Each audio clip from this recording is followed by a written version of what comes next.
Welcome to Chilli Chaat Treat. இன்றைக்கி நமக்கு சீக்கிரமாக ஒரு வாழைக்காய் பஜ்ஜி ரெடி பண்ணி எடுத்துடலாம். அதுக்காக நான் ஒரு வாழைக்காய் எடுத்து 2 சைடு கட் பண்ணி ஒரு சைடில் தோல் சீவி வச்சுருக்கு.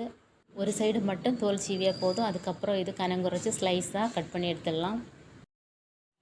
இப்போது பஜ்ஜிக்கு தேவையான மிக்ஸ் ரெடி பண்ணிக்கலாம். அதுக்காக நான் 1/4 கப்பு அரிசி மாவு, 1 கப்பு கடலை மாவு, 1/4 கப்பு மைதா, தேவையான உப்பு, 1/4 ஸ்பூன் பெருங்காய பவுடர், 1/4 ஸ்பூன் சோடா சேர்த்து நல்லா மிக்ஸ் பண்ணி எடுத்துருக்கோம். வீடியோ உங்களுக்கு பிடிச்சிருந்தா சேனலை வந்து சப்ஸ்கிரைப் பண்ணி லைக் பண்ணிவிடுங்க. டீ கடையில் கிடைக்கக்கூடிய பஜ்ஜி மாதிரி தான் நான் ட்ரை பண்ணியிருக்கிறேன். நீங்கள் ஒரு முறை ட்ரை பண்ணி பாருங்கள். அதுக்கப்புறம் ஃபீட்பேக் வந்து கமெண்ட்டாக போட்டுடுங்க.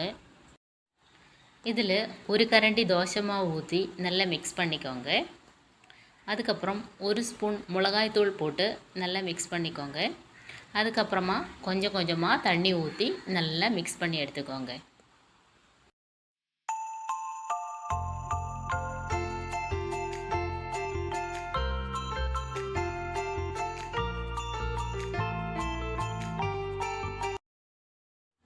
இப்போ நம்ம பஜ்ஜி மாவு ரெடி ஆகிடுச்சு.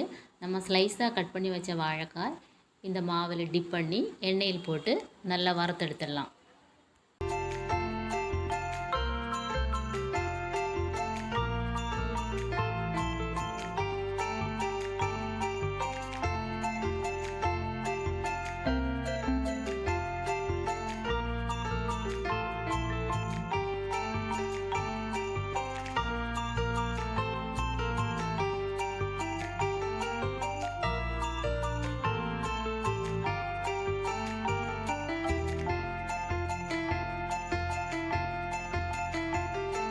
வீடியோ பிடிச்சிருந்தா சேனலை வந்து சப்ஸ்கிரைப் பண்ணிவிடுங்க. அப்படியே லைக் பண்ணிக்கோங்க. மறுபடியும் நல்ல ஒரு வீடியோவாக சந்திப்போம். Bye from Chilli Chaat treat.